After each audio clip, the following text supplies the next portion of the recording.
I'm gonna share. Do you have a new link? A new link? No, it's the same link. Alright, we're live. Hey, Brian, how's it going? Good. How's everybody doing? Good, good. Friday. Yeah, I had a couple of good local IPAs yesterday from the Fat Orange Cat. The baby kittens are really good. Really good. So now, gotta have Baby some kids. coffee to wake me up. Um, so, What are we talking about? so we're gonna talk about how to fix slow Wi-Fi. That's what everyone wants to know about. Yeah. Everyone has slow Wi-Fi, right? Everybody has slow Wi-Fi. Yeah, yeah.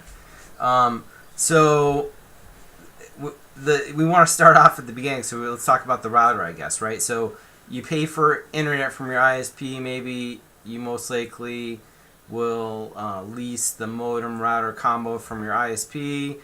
If you're a business, you probably buy the equipment, or maybe still lease the unit, right? Yeah. And that CPE device usually has like a router, maybe a wireless router built into it, a cable modem. The customer equipment. Customer equipment, yeah. So it probably has a router, cable modem, all this in there, a switch port. And if you're not seeing, the speeds that you paid for, throughout your building or house, right? First place to start is at that router. Yeah. Yeah. You gotta go to the source. I'm not You gotta sure make I sure understand. you gotta check out the source, which is the cable modem or the router, and start testing there. Right. And so it's a direct connect, right, from your Right. hopefully So from your laptop. hopefully your laptop has an Ethernet port, and if it does, it's probably gigabit. So plug in direct. Make sure you have a new Cat 5e or better cable between that router and your laptop, right? And use like Speedtest or Fast.net. See what you're getting there. Yeah, if you are seeing a problem there, swap out the cable. Try to get Exactly. right? The number one thing we're seeing now is people are reusing old cables, and they're paying for gigabit, and they're using a Cat 5 cable that can barely link at 100. These things they ship in boxes of all kinds of IoT devices, and they put it in a pile somewhere and just pick it up. This is a new cable; it should work. So make sure you have a fast cable. I like the Cat 6A cables, these new thin ones. I don't know if you can see these, but like I have one here, really thin.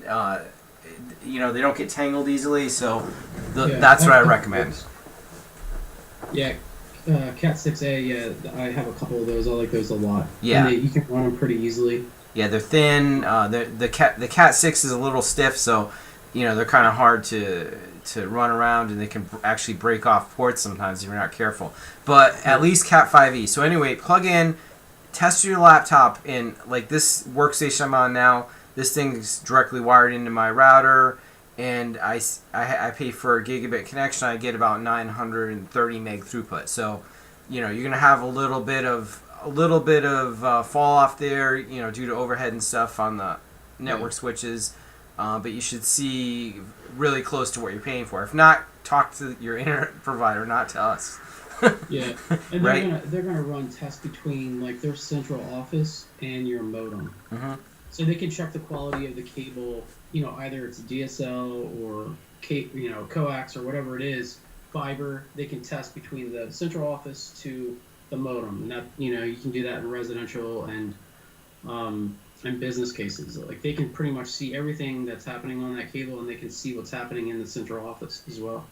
Yeah, so start with that. Like if you think your Wi-Fi is slow, first check the directly wired to your router. Check that out. And if that isn't good, then talk to your ISP. Don't waste your time, messing around with Wi-Fi, because that's not what the problem is. So then, you could also could reboot that modem to resync the modem between the central office and the and your home or your business. So you could do that. If you're seeing slow speeds, definitely try that first, and then call your ISP and start that process. But all right, so let's assume that you're getting fast speeds there, but then on your Wi-Fi throughout your house or business, you're seeing slower speeds. So what's the next thing to check?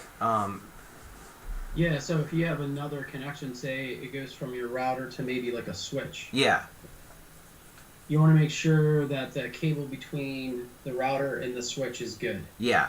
So when you're doing your test directly to the router, you want to make sure you're using the same cable. If you have a good speed on that router with the same cable, you can then plug it into the switch and then connect to the switch, right? Right. Use the same cable that you tested on. That's good, right? Because we've seen people say that everything's working. They use a different cable. Same cable, plug it in your switch. You should see the same speeds on that switch. If not, then check that the speeds on the switches aren't locked at 100 meg or something like that. They're all set to auto. They're at a gig speed at least, right? And again, not to repeat this, but now you're using a second device cable. Yeah. That cable, make sure it's not a Cat5 cable. Cat5, you're only going to get 100 megabits. Now, right. Cat5e and beyond, you're going to see a gigabit or in plus. So make sure you have a good Cat5e. Yeah, at least. Right. Minimum. Right. So then that switch is good. You're getting the same speeds on that switch. Now, you're going to have your access points plugged in that switch most likely, right? So if it's a... Before you go there, is there anything in the switch that you would check as well? I mean, if I'm seeing a slower speed after I plug it into that switch directly with my laptop, yeah, then I'm going to look at all the port settings to make sure that the speed in duplex is all set correctly, right? Auto is going to be fine, but if there's flow control, stuff like that. Yeah, you don't have to really mess with that usually, right? But yeah, by default you're okay. You're okay by default, but if somebody locked that port down to 10 meg or something, that check, and you're seeing the speed slow down, then just check that. Yeah, but I guess what you're saying is like out of the box default settings. Don't mess with the switch, yeah. But people do. They do for whatever reason, and that's why you got to check it, right? Right. So then you have your access points plugged into that switch. So again, I would verify those cables. I would go to where that access point is, plug it into the laptop, make sure you're getting your full speed. Test off that cable. Test off that cable, right? Then you're getting full speed there. Then you can plug in your access points, right? Now we're assuming that you have a good wired connection throughout. Yeah. Because you tested all those cables. You've checked the router speed. You've checked the cable that's connected to the switch. You connected to the switch, tested that speed. So you're working your way out to the AP or the wireless access point, or even if you're in a home, the eRow device, right? You're checking it, the physical layer, all the way out to that particular point. So that's where we're at right now. Right. So now we're talking. So now we know your wired network infrastructure is good. You're getting full speed on that. So now we're gonna get into the Wi-Fi. So now you're gonna. This is the hard part, the easy part. So now you're gonna disconnect that Ethernet cable, plug in your access points, and connect with the Wi-Fi in your device. Now, if you have a gigabit connection, you're gonna want to have Wi-Fi 6 devices to see the most of that throughput.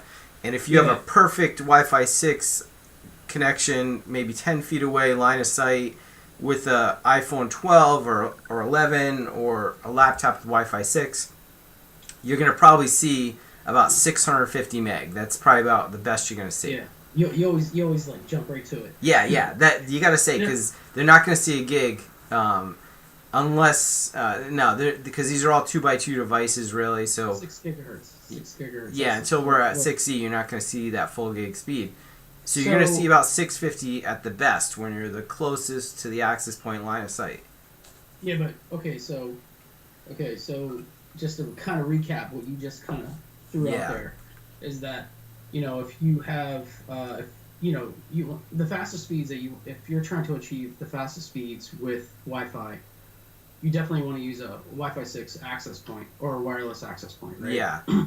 And so not only that, on the client side, on the mobile device, on the laptop, you also want to have the same technology on that device, and that's also, you want to have Wi-Fi 6. Right. So Wi-Fi 6 on your wireless access point, and you want wireless or Wi-Fi 6 on your client device. There's one right there. This one right there, ECW230. Yeah.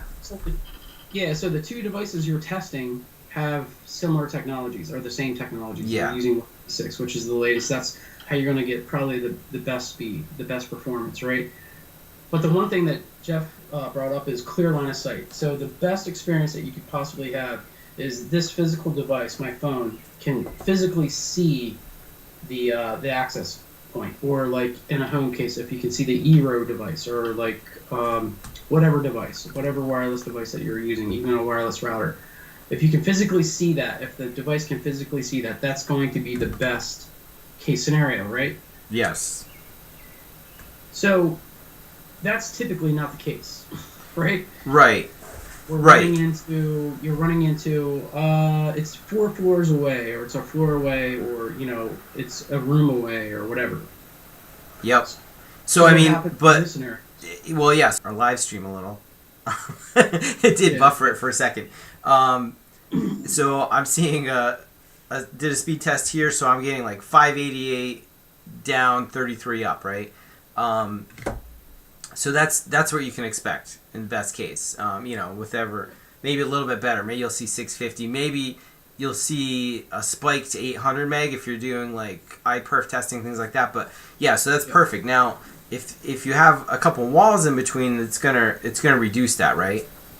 Yep, it's going to slow it down. So as you move Yeah. away, Two things, like the further away you are, the slower you will go. The more obstacles you have between you and the access point, for example, the slower you're going to go. right? So If it's really bad, then you even start to lose connectivity at that point. right. Right, so we mentioned repeaters, Yeah. meshing. Did you want to talk about that a little? Yeah. Let's talk. So first, we'll talk about like an ESS with multiple access points. So even like a home should probably, most people will just have one router with Wi-Fi in it. But most homes will need 3 wired-in access points at least to get good Wi-Fi everywhere. All this other stuff is just playing around. The eros, any kind of meshing repeaters. It's just like you're just trying stuff. It may work Just sometimes, but it's not really. It's not. Yeah, it's not going to fix it. It's not going to make the Wi-Fi work great all the time. It's not going to work well all the time, which is what most people want. Especially when you're working at home or in a business, you definitely need it to work all the time. Yeah. So meshing, Yeah. I'm going to say meshing is out. Yeah, and it might work when you first set it up. Yeah. And then 4 or 5 days later, it's not working. Right, and even if you have the meshing set up, every hop you're cutting bandwidth in half, so that 600 or 650 that we saw is down to 300 now after one mesh point that's not wired in.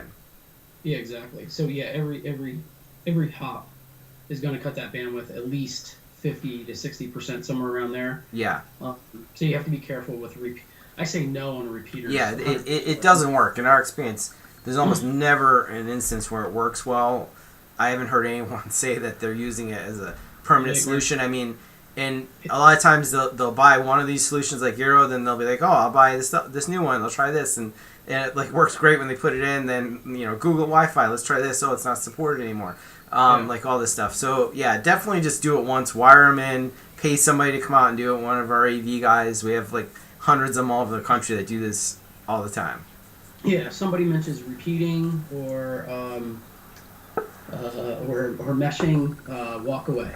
Yeah, so let's say you have the right number of access points in the house. Like you have 3 access points, and now we got to talk about interference from other things. So if you have like 3 access points wired in or wired throughout your business, then make sure that there's nothing that's using the Wi-Fi frequencies that is going to slow that down. So first thing, check your router. Turn the Wi-Fi off on the router, because that's not going to make things better. It's just going to interfere with your access points, and it's going to slow down the router and your internet connection, because it's offloading some of the CPU and memory in that unit to handle the Wi-Fi.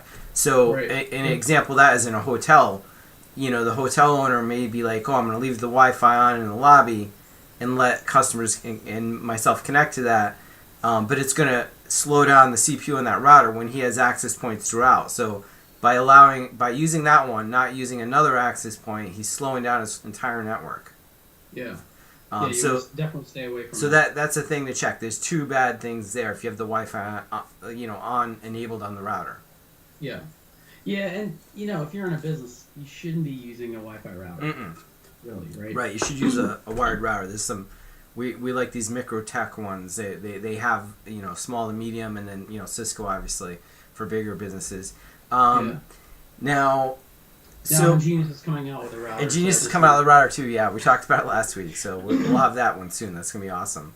And so okay, so we talked about removing the Wi-Fi on the router. Now, if you have any of these mesh points, Eros or anything like that, and you have your other access points wired in, get rid of those things. Get all that stuff out of the environment, right? Okay, so you've done that. Now the Wi-Fi is still slow. What can we look at next? Well, then you're talking about like the fine tuning. So Yeah. there's a lot going on there, right? Mhm. So, you want to look at channel width is the first thing I always look at. Yeah. I mean, channel width is going to give you the wider the channel width, the faster you're going to go. But that also opens up the door for interference. Right. Right. So if you have multiple access points, sometimes you can get away with, and you might disagree with this. Sometimes you can get away with 80 megahertz wide channels. On 5 gigahertz. On 5 gig. Yeah. Yeah. On 5. Yeah. I should say that. So that's the first thing we would look at. Are you at 80 or are you at 40 or are you at 20? On 5, we're still talking about 5 gigahertz. We're not talking about 2.4 gigahertz. Right. If you're looking for speed, by the way, you want to be connected to 5. You don't want to be connected to 2.4. Right. So you want to look at the channel widths. That's the first thing. If your channel widths are low, then you could narrow, like 20 or 40. You could crank them up to 80. But just know you're going to open yourself up for like interference. Right. The other thing you want to look at, right, Jeff, is Apple Power and channel, right? Right. So let's talk about that channel width for a second though. So you'll buy if you go out and buy like the latest router, like you think they come out with these gaming routers, the fastest like Wi-Fi 6 router, ASUS has it or whatever, and that thing may have 160 megahertz channel width, right? So they'll show you some like laboratory testing that this thing can get like 2 gig throughput, all this stuff like or more, 3 gig throughput on a device. Now if you take that and put that in your house, if that's your only device, it may be okay. If you want to huddle around it, you'll get faster speeds, probably faster than 650. Did you say huddle around Yeah, it? huddle around the router because it's not going to cover your whole house still. It's still not, it doesn't mean that's because it's new that it's going to like cover the whole house. Right, exactly. But if you have that 160 megahertz channel width clicked off, you can't put any other Wi-Fi devices in that home or business because they're going to interfere. Yeah, that's right. You only have 2 channels at 160 megahertz at 5 gigahertz. So, and there's going to be interference in both of those channels from other devices that are on 20, 40, 80. Yeah. So basically, the narrower the channel width, the less chance of interference, and the better connection you're really going to get. Yeah, so you got to be really, really cautious with that. So yeah, normally out of the box it's going to be 80 megahertz, 160 because they're trying to give you the fastest speed, right? Yeah. So when you start adding in more access points, you might have to turn that down because when you're adding more access points, your goal is Wi-Fi coverage. Coverage and capacity. Connectivity, capacity throughout the business or throughout the home. So that's why you're adding these devices. So when you start to do that, you may have to trim down the speed, Right. the overall speed of all devices. So, the scenario is I don't have connectivity. Now you do have connectivity, but you might have to fine tune it where they're a little bit slower. But you have connectivity everywhere. So if your goal is connectivity, that's one of the things that you may have to do. Not all the time, but you may have to do that. So at 80 megahertz, 5 gigahertz, you have 6 usable channels with DFS. So yeah, but not all APs even support DFS. Yeah. But so in most cases you can use 80 megahertz on 5, but only 20 on 2.4. Make sure you set 2.4 to 20. Yeah. Oh. Because you only have 3 usable channels, and anything else is gonna cause interference. Yeah, and you should put all your IoT devices on 2.4. Most of them anyway. Maybe not. But, they don't need to be fast. They need to be consistent on 2.4. Now should be your should be your slow lane basically, but you want it to work when these IoT devices need it.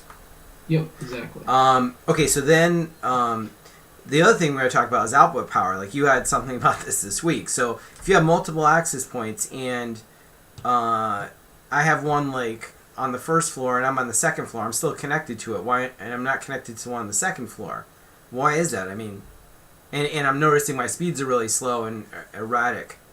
Yeah, so we see this a lot. The industry sees this a lot. So basically, the client device, you have your output power too high. Yeah. So your client device is, maybe you walk into the front of the office and you connect to the first access point that's available, and then you walk to the back of the office, but it's still connected to that first AP, and it's because the output power is too high. Or, well, that's one thing. The client's not going to let go of that device. The client makes the negotiation of where it's going to roam to, if it's going to roam from the first access point to the second to the third, and so on. Right. If you have high output power, you're going to run into a problem where it's going to stick to that first AP and not roam to the second AP, which that's where you're closest to. You assume that would happen, but it doesn't always happen. Right. So you don't always want to just crank that power up to maximum. If you have more than one access point, you don't want to crank it up to maximum. You want to. You may have to actually test. You test a different power level. So in a regular house, you might put those. If you have 3 access points, you want to turn the power down to the lowest, so that it doesn't stick on. It roams to the closest one. All these different types of clients, they're going to roam differently, but they all roam based on signal to noise ratio, and output power has a lot to do with that. That's right. Yep. Yeah. So best practice is normally 11 dBm on 2.4 and 17 on 5 gigahertz. So you can go into an instance or into like an installation and be on auto and see how everything performs. If you notice that there's problems, then you might have to trim down the output power. Right. And then maybe do channelization.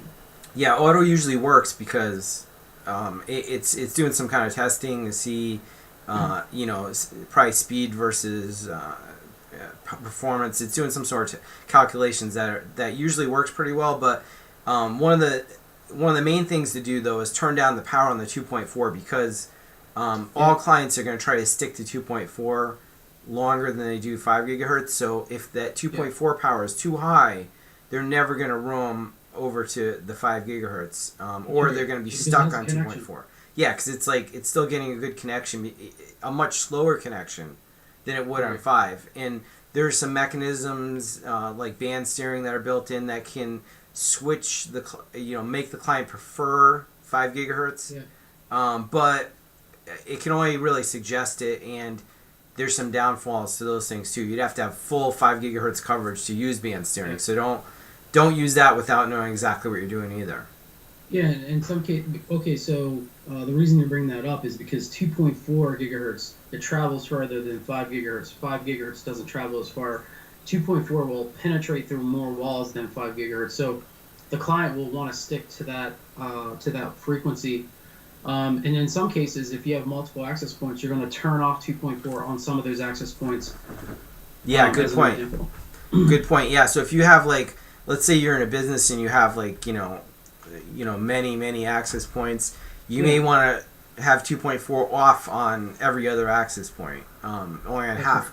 Have it on half because for IoT devices or whatever to connect to, but you don't necessarily want to have it on all because you really only have 3 channels to use anyway, and you don't want the client sticking on that radio. You want the clients only using 5 gigahertz at this point, if at all possible. Right. Yeah, and not to complicate things, but like in IoT devices, you have to think about the IoT device, right? It is going to stay stationary. It's not going to move around like another client device. So you can actually have the AP closest to the IoT device with 2.4 on and have a special SSID for those IoT devices. In some cases, not all cases, but that is one way to think of it. Right. So in my house, I have a door ring bell. And I have an access point that's close to that door ring bell. I have it connect to the Ring doorbell SSID, for example, on 2.4. So you can play around with things like that. So that you have to kind of look at. I do that too. What's that? I do that too. I have a 2.4 only that I have the IoT devices connect to called Ring. Yeah, exactly. So you can do that. So you can offload the IoT devices on 2.4. All your client devices, like your laptops, your gaming devices, your phones, can all be on 5 gigahertz, where they're going to get the best performance, basically. Right, right. And talk about SSIDs. You could set up another SSID that's only 5 gigahertz, and you could call it fast Wi-Fi. So if someone sees it, or something like that, somebody sees that, they'll connect to that first. And you could have one called slow Wi-Fi that has 2.4 and 5. So that's like a little social engineering to get them to connect to the 5 gigahertz only if their device sees it, right? So okay. SSID, by the way, is the broadcast name that you see. It's the Wi-Fi name. So that's hopefully, what an SSID is. Hopefully they know that too. There you go. I know. You gotta bring it up. You gotta bring it up. I know. Okay, so to sum it up, so if you have slow Wi-Fi, first check your router. Next, check your cabling and wired infrastructure out to where you have your access points. And if that all checks out good, then go into your Wi-Fi. And first thing is to check that there's no interference from maybe your routers, Wi-Fi, or any other Wi-Fi like Euro that you have in the house. Throw that stuff out. No meshing, and then No repeating. Yeah, and then set your channelization for 5 gigahertz at 80 and for 2.4 at 20. That's best practices, and that will get you up to maybe 650, 700 meg. With Wi-Fi 6 devices, and it's going to work consistently. Yeah, exactly. Yeah. All right, so that sums it up. So I think we fixed the problem for everybody. We're not going to have any calls today because they're going to watch this. And all right, so if you have more questions about Wi-Fi, please remember to like and subscribe. Yeah, down below. Down below, click like and subscribe, and we'll ask any questions in the comments, and we'll answer those